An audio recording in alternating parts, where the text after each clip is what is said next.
நேற்று வந்துட்டு president Donald Trump வந்துட்டு posted a warning on Truth social media sir. A whole civilization will die tonight, never to be brought back again அப்படிங்கிற ஒரு விஷயம்.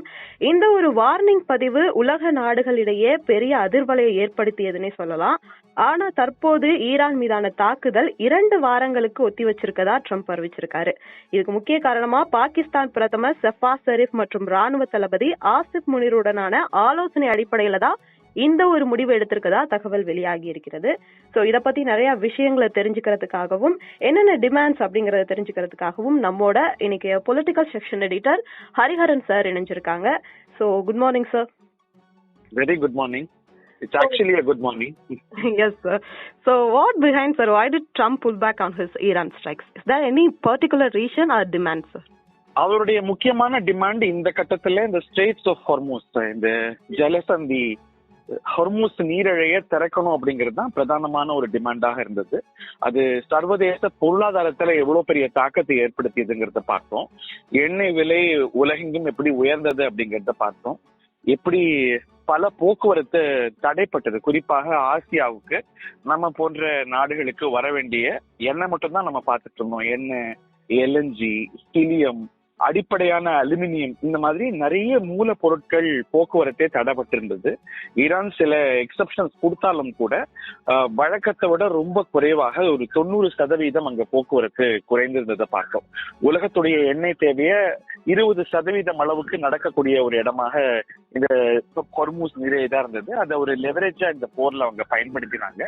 அது தடைப்பட்டதை பார்த்தோம். அதுதான் திறக்கணும், அதை நீங்க திறக்கல, ஒரு டீலுக்கு வரலன்னா உங்க சிவிலைசேஷனையும் அழிப்போம். ஏனென்றால் ஈரான் ஒரு நாடு என்பதை தாண்டி இட்ஸ் சிவிலைசேஷனல் ஸ்டேட். அமெரிக்கா ஒரு 250 ஆண்டுகள் ஆகக்கூடிய தேசம்.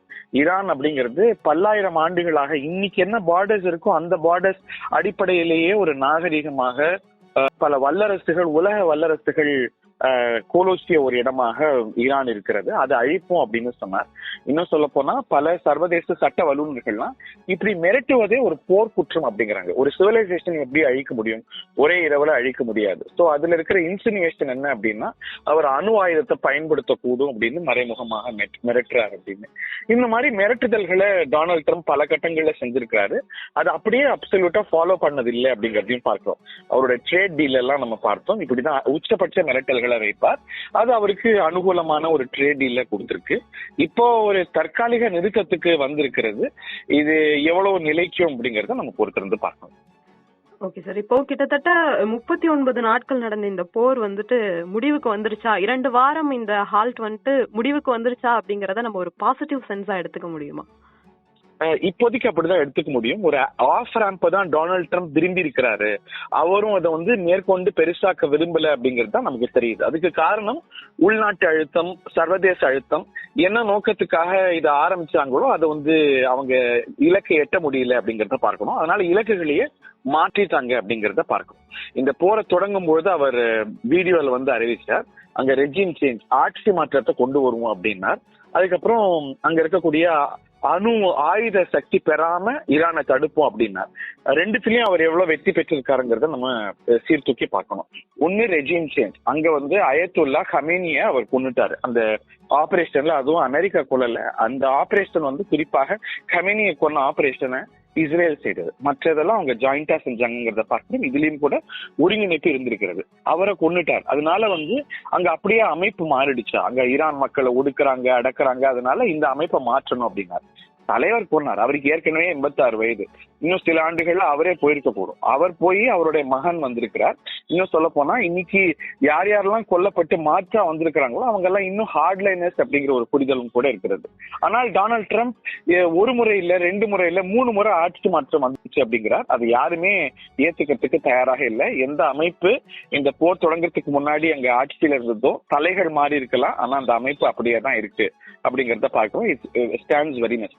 இன்னொன்று, ஈரான் அணு ஆயுத சக்தி பெறுவதை, அணு பாம, நியூக்ளியர் பாம பெறதை தடுப்போம் அப்படின்னாரு. ஏன்னா இப்படிப்பட்ட ஒரு ரெஜிம் கிட்ட அணு சக்தி இருப்பது அப்படிங்கிறது நல்லதல்ல அப்படின்னு சொன்னார். அதுலயும் ஒரு பெரிய கன்செஷன்ஸ் ஈரான் கொடுத்ததாக தெரியல. கொஞ்ச நேரத்துக்கு முன்னாடி சில பத்திரிகைகளுக்கு அவர் பேசும்போது கூட இல்ல அதெல்லாம் நாங்க பாத்துருவோம், அதெல்லாம் நாங்க சும்மா விட்டுற மாட்டோம் அப்படிங்கிறாரு. ஈரான் அப்படியே அதை கைவிட்டு கொடுக்குமான்னு தெரியாது.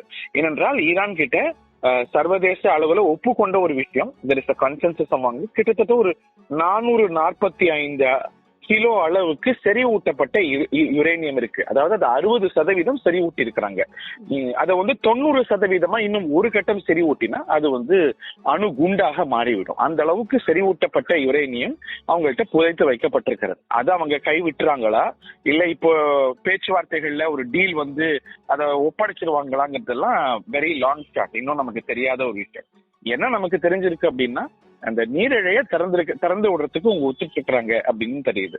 ஆனா டெவிலிஸ் இந்த டீடைல்ஸ் சொல்லுவாங்க. ஈரான் என்ன சொல்லுது, சண்டே எல்லாம் முழுசா நின்னா எங்க மேல தாக்குதல் நின்னா நாங்க இதை திறந்து விடுவோம் அப்படிங்கிறாங்க. ஆனா மழை விட்டும் தூவான விடலைங்கிற மாதிரி சின்ன சின்ன தாக்குதல்கள் இன்னும் நடந்துட்டு தான் இருக்கு. பட் ஆனா கடந்த சீஸ் ஃபயர்ஸ்லயுமே பார்த்திருக்கோம். சீஸ் ஃபயர்னு அறிவிச்ச மாத்திரமே இந்த தாக்குதல்கள் நின்றுடாது, கொஞ்சம் நடந்துதான் நிக்குங்கிறத பார்க்கணும். ஸோ நெக்ஸ்ட் ஃபியூ ஹவர்ஸ் ரொம்ப குரூஷியலான நேரம். இது இந்த சீஸ் ஃபயர் ஹோல்ட் ஆகுதா இல்லையாங்கிறத பார்க்கணும். இன்னொன்னு, இப்ப நம்ம பேசிட்டு இருக்கிற வேலை வரைக்கும் இஸ்ரேல் அதிகாரப்பூர்வமா இதை அறிவிக்கல. இஸ்ரேலையும் அவர் கலந்து ஆலோசிச்சிருப்பார் அப்படின்னாலும் கூட இந்த போரை நீட்டிக்கணுங்கிற எண்ணம் இஸ்ரேலுக்கு மட்டுமே இருந்ததுங்கிறத பார்த்தோம். பெஞ்சமின் நெத்தன்யாகு டொனால்ட் ட்ரம்ப் கிட்ட நேற்று முந்தினெல்லாம் பேசும்போது 6 வாரம் தாக்கு பிடிச்சிட்டேங்க, இன்னமும் தாக்கு பிடிச்சிட்டாங்கன்னா நம்மளுடைய இலக்குகளை எட்டிடலாம், விட்டுறாதீங்க அப்படின்னு அவர் மட்டும்தான் வலியுறுத்தி வந்தாருங்கிறத பார்க்கிறோம். இஸ்ரேலுக்கு இதுல ஒரு ஏமாற்றம் இருக்க செய்யும்.